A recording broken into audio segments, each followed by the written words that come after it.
Hallelujah. एक बार फिर से बहुत ही अद्भुत संदेश को सुनने के लिए आप सबों का स्वागत है। पहला शामुएल पहला अध्याय 7वीं आयत सुने बड़े ध्यान से।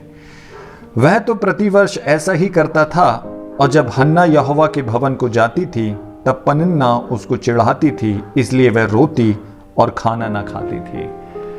बहुत समय तक हन्ना मनुष्यों के सामने रोती रही। बहुत समय तक हन्ना पति के सामने रोती रही। बहुत समय तक हन्ना परिवार के लोगों के सामने रोती रही, और उसका रोना उसका पति देखता, उसके परिवार के लोग देखते, और यकीनन उसके जान पहचान के लोग भी देखते। लेकिन उसका मनुष्यों के सामने लंबे समय तक रोते रहना उसकी समस्या का हल लेकर नहीं आया। उसका दुख वैसा ही का वैसा ही था, वरन उसका दुख बढ़ता गया। लेकिन एक दिन हन्ना ने अपने रोने के स्थान को बदल लिया। सुने ध्यान से, उसने रोना बंद नहीं किया, लेकिन रोने के स्थान को बदल लिया।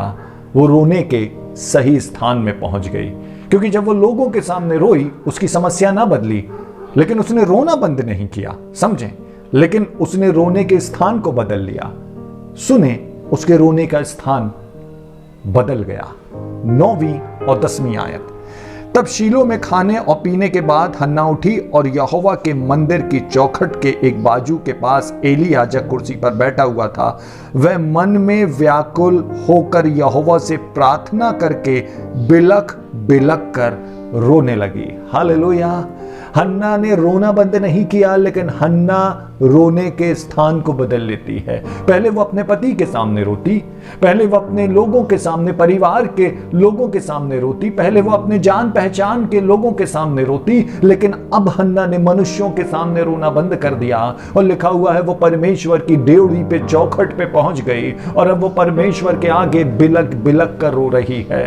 हन्ना जान गई, हन्ना समझ गई कि मनुष्यों के सामने रोना मेरे लिए उत्तर लेकर नहीं आएगा। मनुष्यों के सामने रोना मेरी समस्या का हल नहीं करेगा। भले मेरा पति, भले मेरा हस्बैंड मुझसे कितना ही प्यार क्यों ना करता हो, लेकिन फिर भी वो मेरी समस्या का हल नहीं कर सकता है।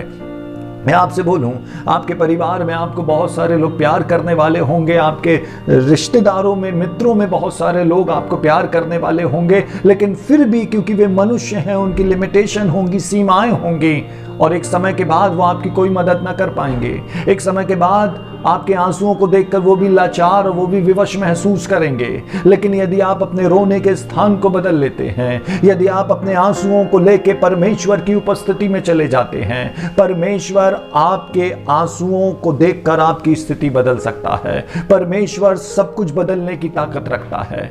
बहुत बार लोग हमारे आंसुओं की परवाह नहीं करते, बहुत बार लोग हमारे आंसुओं की कीमत नहीं समझते, लेकिन परमेश्वर हमारे आंसुओं की कीमत समझता है। सुने, भजनकार एक बहुत ही खूबसूरत बात कहता है। लिखा हुआ है भजन संहिता उसका 56 अध्याय 56 उसकी 8वीं आयत। तू मेरे मारे मारे फिरने का हिसाब रखता है, तू मेरे आंसुओं को अपनी कुप्पी में रख ले, क्या उनकी चर्चा तेरी पुस्तक में नहीं है? भजनकार कहता है, न केवल तू मेरे मारे मारे फिरने का हिसाब रखता है, लेकिन मेरे आंसुओं को अपनी कुप्पी में रख ले। तो परमेश्वर के पास एक कुप्पी है, एक पात्र है, जिसमें वो आपके आंसुओं को रखता है, जो आपने उसकी उपस्थिति में बहाए हैं। समझें, परमेश्वर उन आंसुओं को कभी अपनी कुप्पी में नहीं रखता जो आपने लोगों के सामने बहाए हैं, लेकिन परमेश्वर उन आंसुओं को अपनी कुप्पी में रखता है जो आपने उसकी उपस्थिति में बहाए हैं। जब लोगों ने ना देखा हो, जब आपकी तकलीफ में जब आप रोए हो तो लोगों ने ना देखा हो, लेकिन परमेश्वर उन आंसुओं को अपनी कुप्पी में रखता है। न केवल कुप्पी में रखता है, लेकिन उस आंसुओं का हिसाब अपनी पुस्तक में भी रखता है, क्योंकि भजनकार कहता है मेरे आंसुओं को अपनी कुप्पी में रख ले, क्या मेरे आंसुओं की चर्चा तेरी पुस्तक में नहीं है? यकीनन है। परमेश्वर आपके एक एक आंसू की बूंद का हिसाब रखता है। समझे कितनी ही दिलचस्प बात है। जब मैं और आप रोते हैं, क्या कभी आपने अपने आंसुओं की बूंदों को काउंट किया है कि मैं आज इतनी बूंदों से रोया हूं, आज रोते हुए मेरी इतनी आंसुओं की बूंद टपकी हैं? क्या जब आप रोते हैं, दुनिया में सबसे ज्यादा आपको प्यार करने वाला व्यक्ति कभी आपके आंसुओं की बूंदों को गिनता है? नहीं। लेकिन हमारे पास एक परमेश्वर है जो हमारी आंसुओं का हिसाब रखता है। हमारा परमेश्वर जिस चीज का हम खुद हिसाब नहीं रखते, हम सिर्फ इतना हिसाब रखते हैं कि आज हम रोए हैं, लेकिन क्या आपने कभी कितने बूंदों से रोया है, कितने बूंदों से रोते समय गिरे हैं, कभी इसका हिसाब किया है? नहीं। तो आप समझे हमारा परमेश्वर कितना अद्भुत है। जिस चीज का हम हिसाब नहीं रखते वो हमारे आंसुओं की बूंदों का हिसाब रखता है।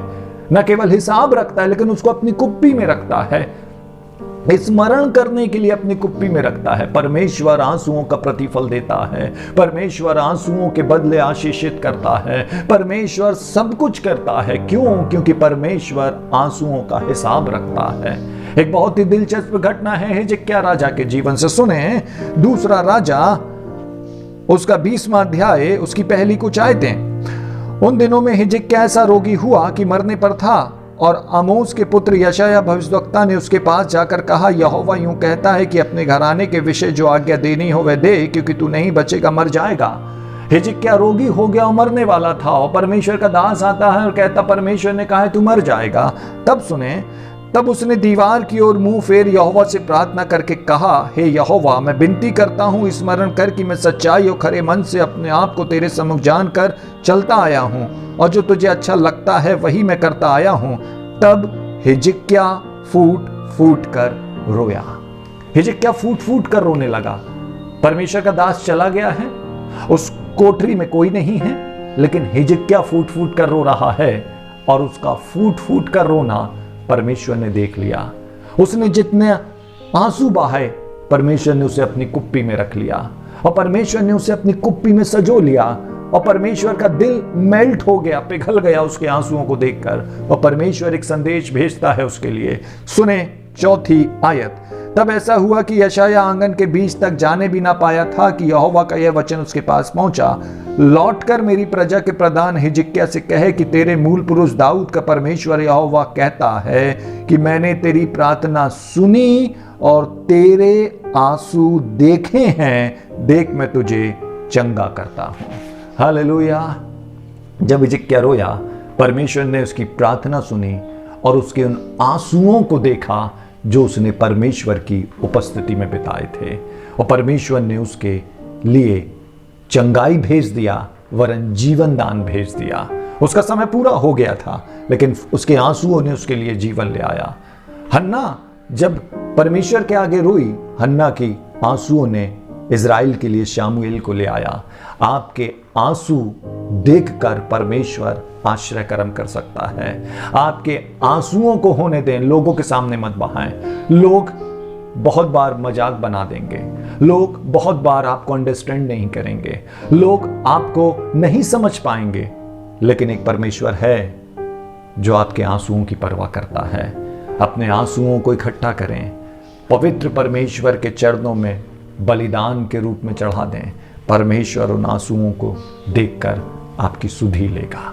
आइए प्रार्थना करें। धन्यवाद के साथ प्रभु यीशु, एक बार फिर से हम तेरी उपस्थिति में हैं। हमें अनुग्रह दे, आशीष दे, ऐसा अनुग्रह दे कि हम लोगों के सामने नहीं लेकिन तेरे आगे रोने वाले बने।